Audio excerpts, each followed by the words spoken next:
Coming up on 5 Minute News. Citizens struggle to escape Sudan as fighting continues. Pandemic hunger levels signal economic fragility. And migrant caravan heading for Mexico City. It's Monday, April 24. I'm Anthony Davis.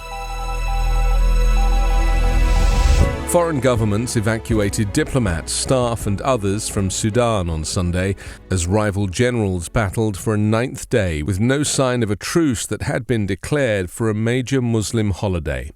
While world powers like the US and Britain airlifted their diplomats from the capital of Khartoum, Sudanese desperately sought to flee the chaos.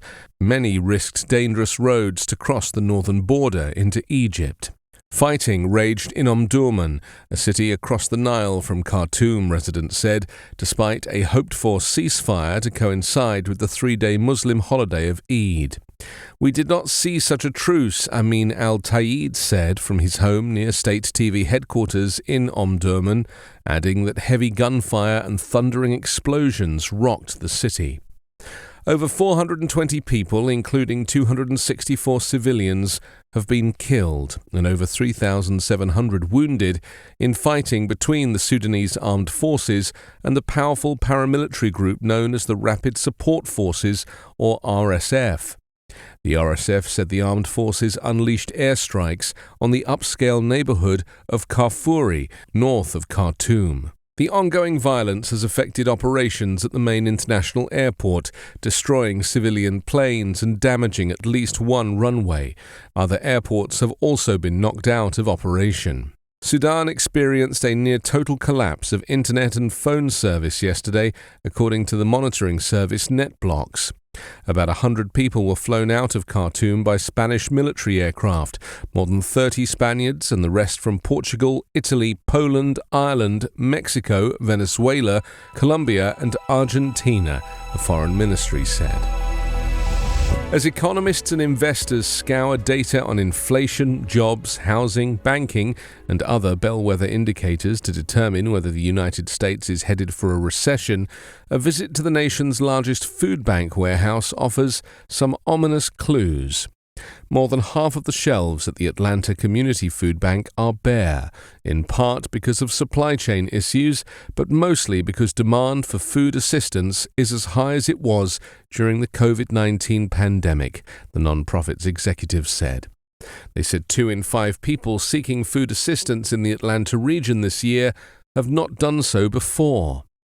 In some regions, demand is exceeding even the starkest days of the COVID pandemic. In central Ohio, the local food bank says the number of households seeking aid has increased by nearly half since last year. More than 11.4 million households collected free groceries in early April, up 15% from a year ago, according to data from the Census Bureau. Food banks have been around for 50 years, but this is the first time we're seeing unprecedented high food demand combined with historically low unemployment rates, said Vince Hall, Chief Government Relations Officer for Feeding America, which supports 60,000 food pantries.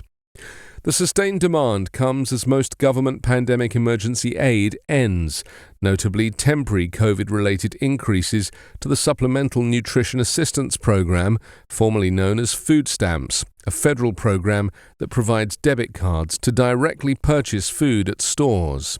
Inflation is a major factor too. Grocery prices have increased 23% since March 2020 when the pandemic began, according to the US Bureau of Labor Statistics.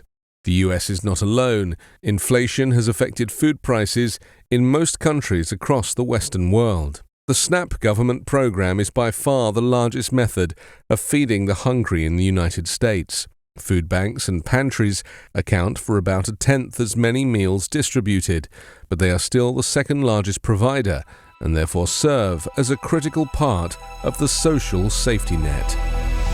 Thousands of migrants detained for months in southern Mexico formed a new caravan in protest on Sunday to head for the capital to speed up their applications for U.S. asylum. The migrants, mostly Venezuelans, started their march north early in Tapachula, the city bordering Guatemala, whose detention centers have been overwhelmed by their vast numbers. Some said they expected to reach Mexico City in about 10 days. Fleeing violence and poverty in Central America, thousands of migrants walk together for safety to Mexico each year, crossing several states in hopes of finding a legal route into the United States. The new caravan has about 3,000 migrants, some from China and other Asian countries, Tapachula authorities estimated. Irineo Majica, director of the non-profit People Without Borders, said the new caravan arose as a form of protest by migrants demanding the closure of detention centers. Last month, about 40 people died in a fire in one such center in northern Mexico. You can subscribe to the 5-Minute News Patreon for bonus videos, commentary, and more. Go to patreon.com/5minutenews.